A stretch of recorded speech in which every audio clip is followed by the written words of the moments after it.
તે તેલ ચોપડીને આવતા હોય, ચીટર હોય, એમને હું નમસ્તે કરું, માફ કરો, મારી પાસે ના આવતા. પણ બાપુ, એવું તો કહેવાય છે કે પાર્ટીમાં સૌથી વધારે ક્ષત્રિય ચહેરા છે, તો બીજો સમાજ કઈ રીતે આવશે? આમ આપણે જોવા જઈએ, કોઈ પણ પાર્ટી હોય, પક્ષ હોય, છેલ્લે તો મત માટે કામ કરતી હોય છે. બીજો સમાજ તમારી સાથે કઈ રીતે જોડાશે?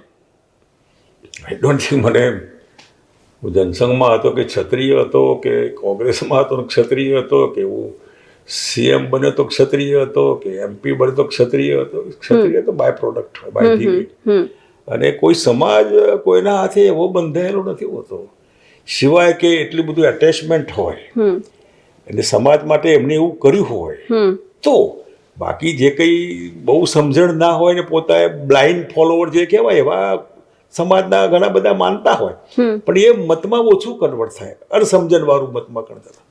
એટલે દરેક સમાજ, પટેલ હોય, ક્ષત્રિય હોય, જરૂર પોતાનો નેતા એ જોતા હોય છે, પણ પોતાનો નેતા નકામો હોય તો પણ પોતાનો નેતા એવું બધું નથી હોતું. થોડો વખત છેતરાય, પછી નથી છેતરાતા.